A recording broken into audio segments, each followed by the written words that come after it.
All right, let's get started. So again, welcome to CSLP 2018 Libraries Rock, and this is the Early Literacy and Children's Program focused training. And again, my name is Beth Yates. I am the Children's Consultant at the Indiana State Library. As part of my duties, I am also the representative for the state of Indiana for CSLP. So Indiana librarians, if you have any questions about summer reading in general or about the Collaborative Summer Library Program specifically, know that you can always contact me with those questions. Email is a great way to get a hold of me. Again, my email address is on your screen there, byates@library.in.gov. We'll talk a little bit. I'll show you where you can find information about the rules of use for the artwork, for instance. But if you have questions that are not answered in those rules of use, feel free to email me and I'll get an answer from the CSLP home office. Okay? All right. So what is the goal of this training? I look at it as being a two-part goal. The first part is that I want you guys to leave today with a good overview of the 2018 CSLP program. So we will talk about the slogan, we'll talk about the artwork, we'll talk about the manual itself and how to navigate it, a little bit about reproducibles that are available through the manual. And then the second part is that I want you to leave today with a couple of new ideas for programming. When I do this program in person, we have a whole hour, we have a roundtable discussion of program ideas with everyone sharing their ideas. And I really wish that we could do that, but it doesn't really work in a webinar format. So at the very, very end, I am going to put a box up for you guys. So if anyone has a program that they'd like to share, they can type it into that box at the end, and I will record it, and I will add it to my list. I have a list of programming ideas that are available on the State Library website, and I will show you how to access those later. So the agenda is very straightforward. We'll start out with our overview, and then we will move on to some program ideas. I've tried to pick and choose a few of the most interesting ideas that I've heard over the past month or so as I do these trainings across the state. So the slogan for 2018 is Libraries Rock. Hopefully you all knew that by now, but if you didn't, it's Libraries Rock. And it is the slogan for all 4 age groups this year, just like Build a Better World was the slogan for all 4 age groups last year. Before that, they used to do slogans, a different slogan for each age group. I really love that we are doing one slogan for everybody because it means that you can choose the artwork that you like the best, that your library likes best, and it all has the same slogan on it. And I'm excited to say that from here forward, the board has decided that we will be doing the same slogan for all 4 age groups for the foreseeable future. So you can count on that next year too. Before I start planning a summer reading program personally, when I was at a public library, I like to think of some of the overall connections to whatever the slogan or theme is that year. It helps me with a jumping off point, and it helps me kind of jog my brain when I start to think of ideas. So that's how I wanted to start out this training too. So I was thinking of some general thematic connections to the slogan Libraries Rock. And of course, the first one is the most obvious one. It is actually the theme for this year. It's what all the artwork is centered around. Let's see if you can guess it. It's music. What a shock. So music is the first connection to the theme that I came up with. And when you're thinking programming, you can go all across the board with music. Singing, dancing, playing instruments, listening to music, expressing yourself, art, really anything even remotely related to music can fit into this category. Musicians themselves, of course, that also works. And then when I was thinking of the second connection that I came up with, I thought of the phrase Libraries Rock, and of course, that made me think of Hooray for Libraries. So, you know, when you're saying Libraries Rock, of course, you're saying libraries are awesome. So this is a really great summer for you to generate that library love in your community. Remind your community what the library does for them, all of the great things you have to offer. Get out there. Maybe it's a good summer to grow your friends group, or if you don't have a friends group, maybe it's a good summer to consider trying to start one. Also, get out into the community, do some community engagement, really get involved, get the name of the library out in your community and show them what you can do and what you have to offer. And then the third connection that I made to Libraries Rock is the most literal interpretation, and that one is simply rocks.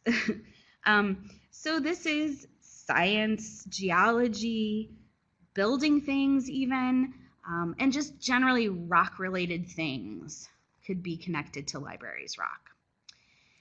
You guys think of any other general connections to Libraries Rock? If I say that phrase to you, Libraries Rock, what do you think of? Is it anything beyond these three categories? If so, please type it in the chat box and share it with us. Let's see, Kristen, it says she's having some sound issues. Kristen, that might just be the connection that you have. That sometimes happens, but we're not having any sound issues on our end, okay? All right, so let's keep going. If you have any other suggestions, type them in the, rocks and stones, yep. Okay, we'll keep going. If you want to continue to type your ideas, love to see them there. Let's look at the artwork for 2018.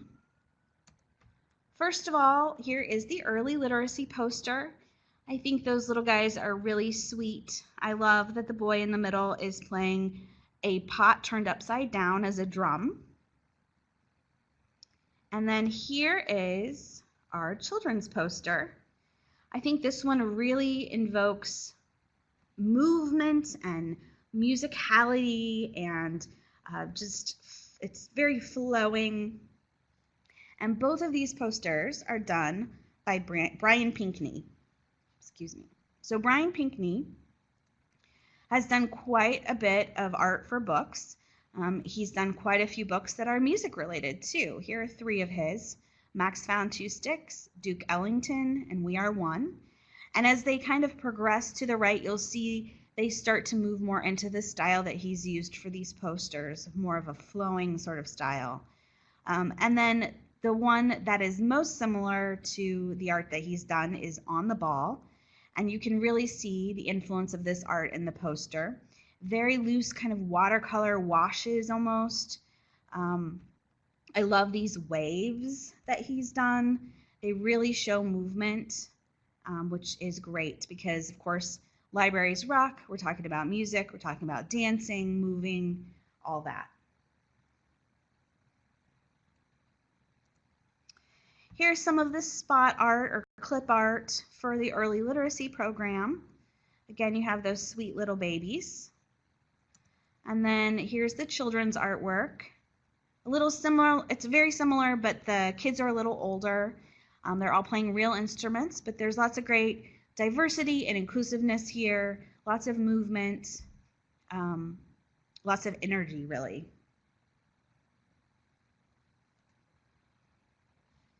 Okay, so let's talk about the manual itself. We're going to move on. First of all, I say here, make sure you read it, and I don't expect anyone to read the entire manual from cover to cover. It would probably take you days. It is very thick. I don't know if you've seen it printed out, but it is very thick. But I do strongly encourage you to take a look at whatever age level, whether it's the early literacy or the children's section, whichever age level you serve the most. Just take a glance through it. At the very least, look at the chapter headings and the table of contents, because you can get some great program ideas. Just from there, you get a good feel of what's going to be on offer in that chapter. I know when I was a children's librarian at a public library, I would sometimes in the summer come up with my own programs, but then I would feel like I needed to add, oh, this needs a craft, or oh, this needs one more activity or game to play. And so I would go to the manual, I would look through the table of contents, and I would find a program that seemed to have a similar theme to the one that I was planning. And then I would grab maybe some reproducibles from that program that would work in my program, or I would grab a game to play. So it can be really beneficial. There's no need to reinvent the wheel. The manual does contain whole and complete programs. So if you want to use the entire program, you absolutely could, but just keep in mind that it's there to supplement also. If you are in an Indiana library, you should have your manual already. The manuals are on flash drive, and they arrived in this picture. You can see I've circled it. There's the flash drive. It arrived in a little plastic baggie with a yellow card that was stapled to a letter to your director, and it also included in this padded envelope the Upstart catalog, which is on the right, and a Scholastic catalog, which is on the left. And also to Indiana libraries, I sent out a stack of pamphlets from the CDC. It was a brochure about tracking your child's developmental milestones. So this is a package that your director should hopefully not have missed. I did send them to the directors. So if you don't see, if you have not personally laid eyes on your flash drive, be sure to first of all check with your coworkers, as sometimes, somebody grabs it, throws it on their desk, forgets to tell other people that it's there. Or if absolutely no one else at your library sees it, talk to your director, make sure your director doesn't have it sitting on their desk. If nobody can find it at your library, then feel free to contact me and we'll see what we can figure out. So in the meantime, though, if you don't have your flash drive, or even if you do, but maybe somebody else is using it, you can actually access the manual online. So you could do this last year as well, but this year it's a bit improved. It's much easier to search.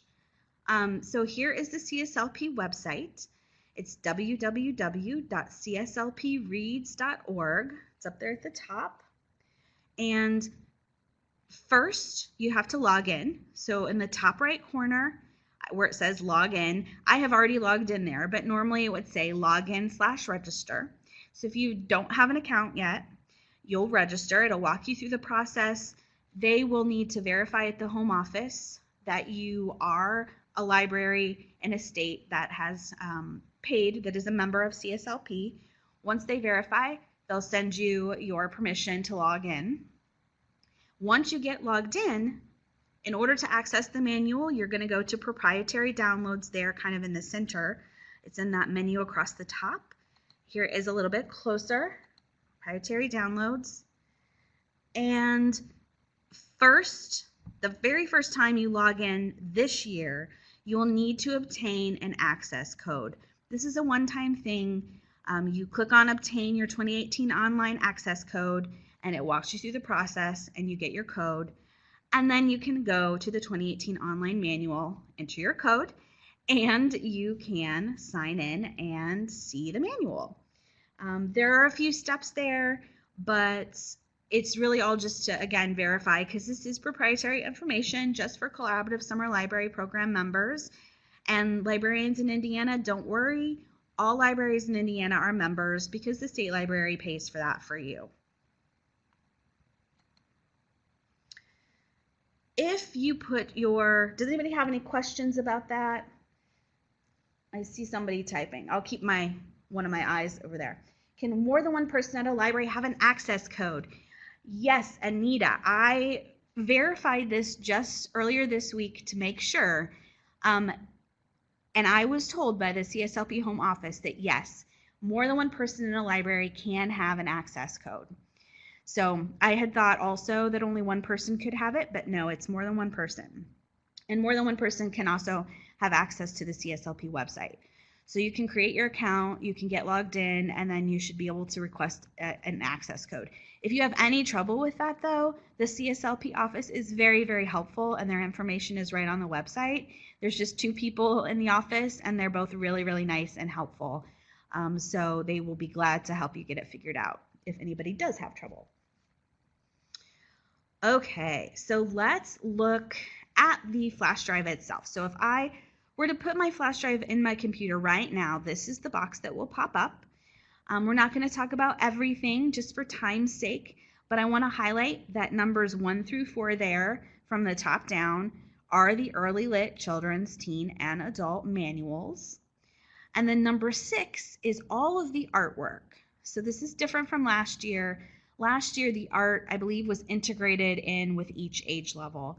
This year, all the art's in one folder on its own. So it's there. And then at the very bottom of that list is the rules of use. And that's where you'll find rules of use for altering the artwork or using the artwork for something at your library, questions like that. So check that first. If you can't find the answer, you can shoot me an email and I will try to get an answer from the CSLP office for you.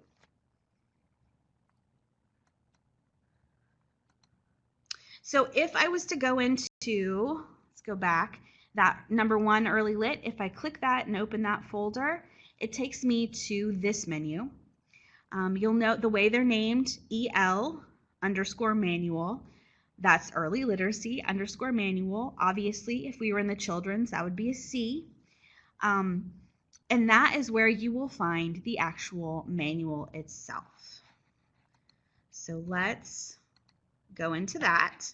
If I was to open that, here we are with all of the chapters. Starts with the cover, the front matter, which we'll address here in just a second what that is, and then the chapters, and then the appendix, and then special note that the full manual is at the very bottom. So if you'd rather just open that up and scroll through the entire chapter, the entire early literacy manual, you can certainly do that. It's also good for printing. So how to run a program. We're actually not going to really talk about how to run a program today. Instead, I'm going to give you some resources. Why aren't we going to talk about it? Well, I have the feeling that if I asked you guys to each tell me how you run your program, I would probably get a completely different answer from every single one of you. There are so many ways to run a summer reading program. And so instead, I offer you these resources. In the catalog, there is information about how to run a program. So if you are looking to maybe reinvent your program a little, you just want to see how other people do it, or if you've never done a summer reading program before and need to start from the beginning, this manual has resources for you. In fact, so here's the children's section. And if you look, chapter 1 is planning. So it talks you through goals and objectives, how to plan programs for different age groups, and on and on. It walks you through, and each age level manual has information about this. It's a little bit specific to that age group. I also want to point out that the early literacy section has information about including early literacy elements in your summer reading program. When we talk early literacy elements, we're usually talking about Every Child Ready to Read and encouraging families to talk, sing, read, write, and play with their children. Those are the 5 practices of Every Child Ready to Read. Hopefully, most of you are somewhat familiar with that. If you're an Indiana librarian and you're not, keep an eye out for my Every Child Ready to Read trainings that I'll be doing over this next year. They're on the event calendar on the State Library website. But anyway, so it's a really great idea if you can to try to incorporate early literacy elements into your program for the 5 and younger crowd. What better time to encourage families to be doing these things with their kids than in the summer, right? We've got a captive audience with the summer reading program, we might as well. So how do you do that? There are some very simple ways to do it. Here's one way. This is the Andrews Dallas Township Public Library right here in Indiana. And I love this because it is so simple. I think you can probably create this in a Word document. This was the one that they did last summer for Build a Better World. So these are like building blocks, right? And what they did was they came up with 50 of these inside each shape. is something that a family can do with a child to encourage talking, singing, reading, writing, and playing. So read to your child for 10 minutes, make an art project together, sing your favorite song, etc. Every time they did one, they put a sticker on it, and then after they completed 10, they could take it into the library and get a prize. And like I said, there are 50, so they could get up to 5 prizes. So that's just a very simple, pretty straightforward way to encourage that. The CSLP manual does have some options to do something similar. They have a bookmark on the left. You can see there are English options on the left and Spanish options on the right of this bookmark. So obviously you pick whichever one works for your community or offer both. And then you can edit this and put in different ones. So maybe you have a different one for each week, or maybe you have a few different ones and then somebody turns one in when they're done and they get a new one. Same thing for the one on the right. That's just a different format. It's more of a sheet log version than a bookmark version, but it's also editable and you can change it up, and maybe you ask families to complete 5 out of the 6 things or 6 out of the 7 options for a week. One other note, those bookmark logs and activity logs, those are in the Reproducibles section. And so once you're in your age level manual, here again, we're in the early literacy folder. Underneath the manual PDFs, you can see the PDF forms and handouts, and that's where you'll find all of the forms that accompany the programs as well as those reading logs. That's where you'll find everything that can be printed out and used with your patrons. And that's a good time for me to also mention all of the programs that you find in your manual. They often have accompanying, could be a coloring sheet, it could be a word search, it could be an activity that parents can do with kids, all of those things. Those are all reproducibles that are in the PDF forms and handouts sections.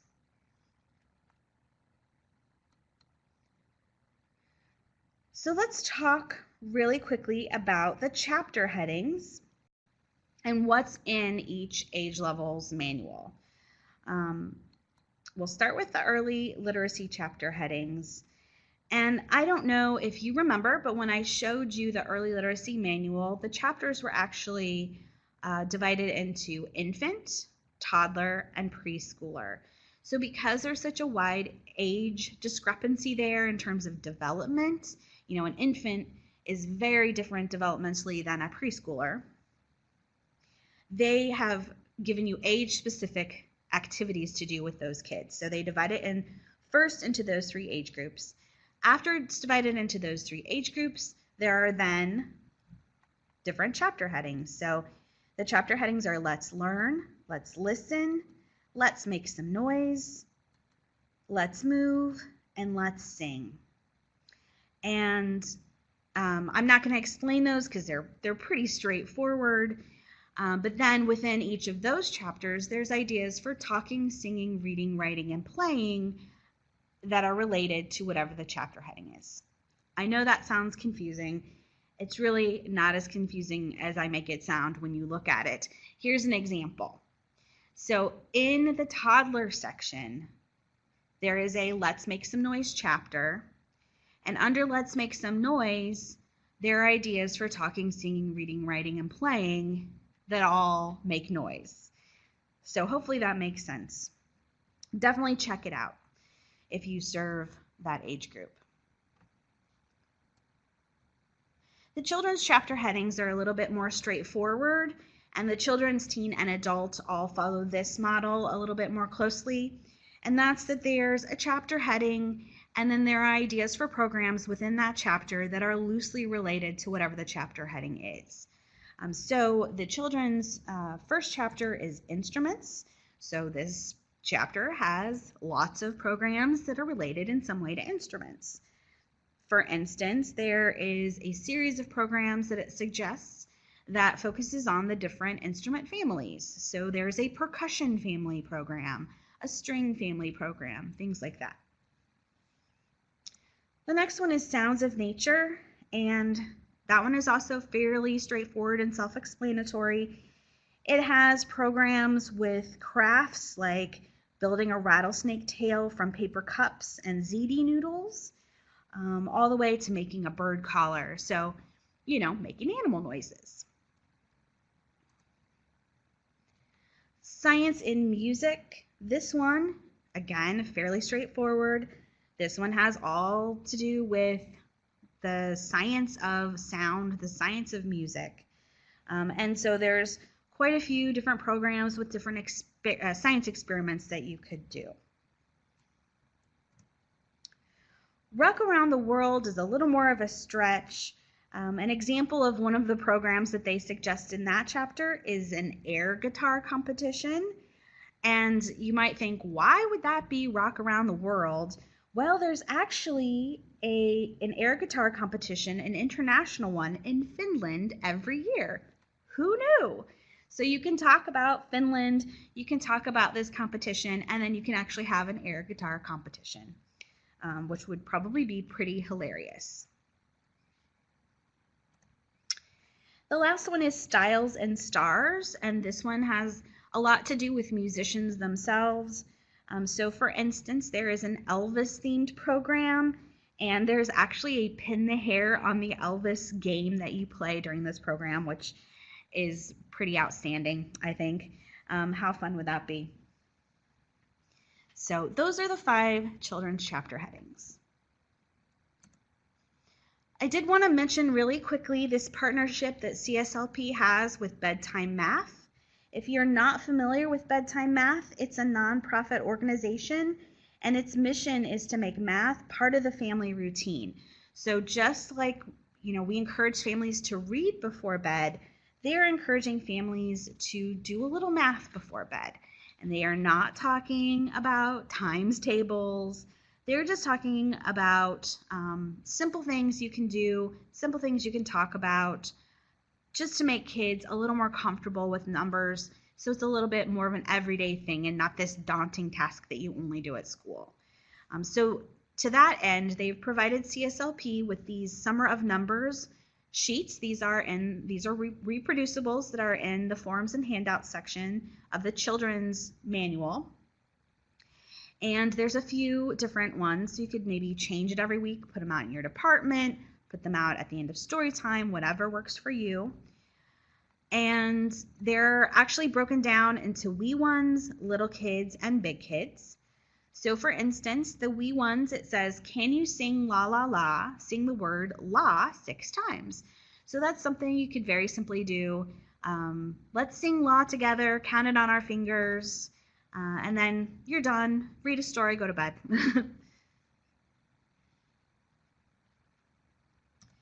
All right, so just a little bit of general program advice that I've come up with. The first one is, I know, again, when I was at a public library planning programs for my summer, I was usually a lot more worried about making sure I did programs that my patrons would want to come to, that they were excited about, that I knew they would enjoy, than I was worried about planning to a theme. So I usually left the CSLP theme to our overall program, and then when it came to planning like an individual school age program, I would do whatever I wanted to. And I don't think there's anything wrong with that. So if you guys choose to do that, go for it. I will say, if you want to make it still sound like it fits into the theme, all you have to do is add the word rock or rocks after whatever you're doing, and it's voila, it fits in with the slogan and the theme. So for instance, if you want to do a robot program, robots rock. If you want to do a coding program, coding rocks, right? So just keep that in mind if you want to. Another suggestion is make sure you're playing music in the background of your programs this summer. Music, hopefully you play it maybe during the craft, during story time, but just remember, it's great anytime you're doing any crafts for any age level. It's great anytime people are engaged with an activity that doesn't require them to listen to a speaker, of course. Otherwise, you can play music in the background of a lot of different programs. So just keep your eyes peeled for that. And then finally, make sure you're looking out into your community and let your community inspire you when it comes to programming. Invite local musicians to do programs or concerts, local artists, local business people to come in and do programs for you, because they will often even do them for free. Plus, it's goodwill, it gets your name out into the community. So, any questions before we move on to talking about specific programming ideas? And I see Hope says, I love bedtime math. I've done a club 3 times, all free programming in a box. Everything is included. That is fantastic, Hope. I'm so glad you're using them. I will also add, I know Bedtime Math has a texting service. So if you go to the Bedtime Math website, parents can actually sign up to receive a tip on their phone or an activity on their phone every day. And I think it's age specific too. So you just tell them what ages your kids are and they send you those suggestions. So that's great. Any other questions? I know that was a lot of information. I'm going to keep moving. We'll talk about programs now. But if you have any questions, feel free to go ahead and continue to type them. All right. Program idea time. We're going to start with the all ages and family program ideas. And first of all, I wanted to point out that June 25th is Global Beatles Day. So I know I'm a big fan of the Beatles, and I think there's a few people else in the world, a few other people in the world who might be fans of the Beatles, just a few. But consider doing a family program that revolves around the Beatles. You could maybe do a dance contest. You could have a listening party. You could do a music trivia game that centers around the Beatles. You could maybe have a Beatles wig contest. You could, if you have the proper licensing for your movies, you could potentially screen one of their movies. Lots of different things you could do for them. And they do have a website. If you just Google Global Beatles Day, it will come up. And there's suggestions for things to do on their site. Anybody else out there a Beatles fan? Awesome. Yay. Yay, Jean. Good. I'm glad you guys are too. Okay. Another idea is, of course, a family dance party. I know this one is not reinventing the wheel. I know a lot of people do dance parties, but this is a great summer to really ramp it up, maybe do one every week. Lots of different music you can use. Jim Gill, Laurie Berkner, of course. Definitely consider one of those. And this is a good one for very young, because parents can hold the babies while they dance, up through elementary age, really. If it's elementary age, you could even teach specific dances. Another one is an instrument petting zoo, where the kids actually get to try instruments and or at least kind of touch them, see what they feel like, see how the strings work, see how the buttons move. You could accomplish this lots of different ways. Of course, if anyone on staff has instruments that they're willing to bring in, that's an easy way to do it. But another way is to perhaps invite a local music store in for a little exhibition, or maybe a local high school band or band or orchestra. Although you could also invite a local choir in to do some sort of singing program. So a few specific to early literacy programs. A toddler prom, how adorable would that be? So this one, you would invite the toddlers to come dress up in their fanciest dresses, the dresses that they probably only get to wear once or twice a year before they outgrow them. They come in their fanciest dresses, and then you just have a dance party. Also, someone at the CYPD conference this year suggested Tiny Tot Idol, so like American Idol, but for little ones. And This one, of course, it doesn't need to be a talent competition with that age at all. Instead, it could just be an opportunity to teach them songs, to sing songs together. Maybe you do a craft where you make pretend microphones, something like that. Of course, making instruments is always a great idea. There actually is a program in your manual that talks a little bit about this. But, check Pinterest for 1,000,001 ways to make different instruments. These are just a few examples. One example of a water bottle shaker and one example of a drum, but there are so many ways you can do this. Definitely a great opportunity to use recycled materials. And this one is a drawing to music program. So this could be done with absolutely any age group, and it's a very simple program. You just give them art supplies and you play music and you say, draw what you're inspired by. With younger ones, of course, it'll be scribbles, and that is so very fine. It doesn't need to look like anything. It can be abstract art. It's a process, not a product sort of program. And then you just change the music up. So maybe you go from fast to slow, happy to more somber music, and you see if their drawings change at all according to the music. Moving on to school age programs. The first one I have here is related to rocks, and this one is a make your own fossils program. There's a few ways you can do this.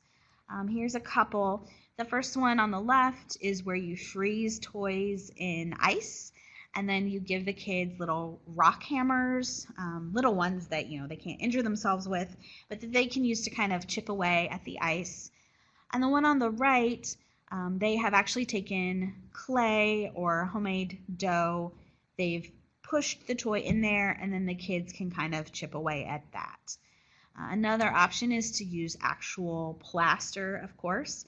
And the way that they accomplished this one was they took a plastic Tupperware container and they put sand in it. They pushed a toy into the sand to make an indentation, and then they poured plaster over the top. They let it harden, and then they popped it out. And then in this case, they had the child decorate it. You could also leave the toy in there and have them chip away at that also.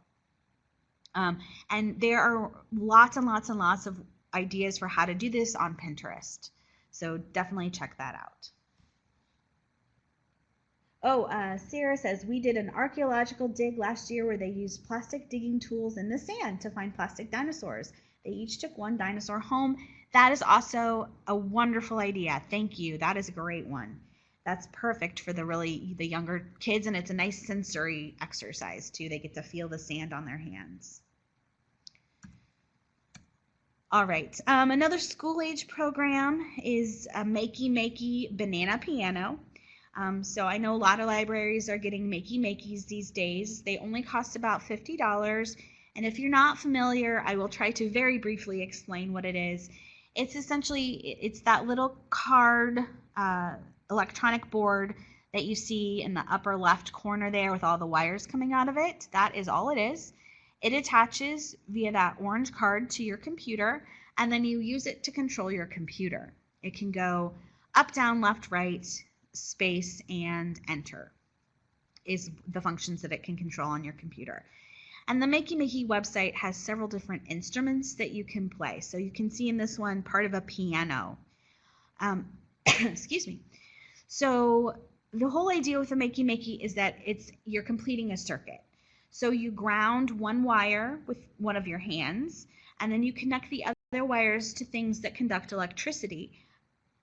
Whether you knew it or not, bananas actually conduct electricity. Pretty cool. So you can connect one end of the wires to bananas, and then when you touch the banana with your other hand, you're completing the circuit through your body of the electronic signal. It's very, very low grade, don't worry. You're not electrocuting yourself. And so by touching the different bananas, you are then controlling your computer, the piano on your computer, and so you can play the piano.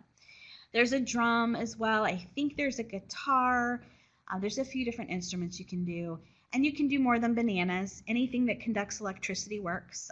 Foil.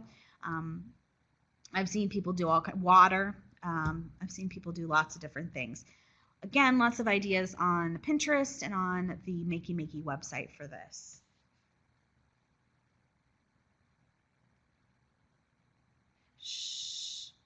I think you spelled it right, Shauna. If you just Google Makey Makey, it will pull up the Makey Makey website. Excuse me.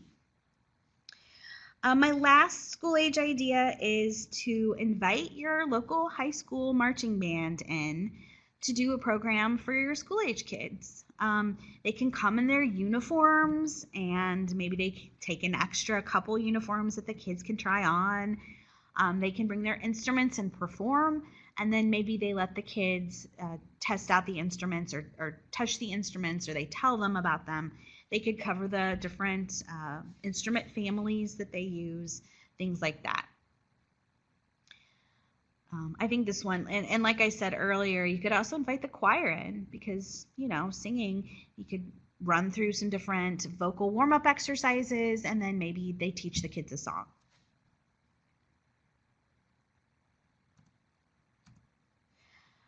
Other than that, of course, you can do some of the good standard programs like a science experiment series, Science Rocks, Coding Rocks, if you want to do some sort of coding program. I mentioned before Robots Rock, and lots of different things you can do with robots. You can either make your own little art robot like this. You can use actual robots that you've purchased. You can just draw robots. I mean, you can make them out of cardboard, lots of things you could do with robots. Cooking Rocks, any sort of cooking program is always popular. And of course, Legos rock. I know many of us do Lego programs at our libraries. Maybe Lego Club becomes Legos rock for the summer.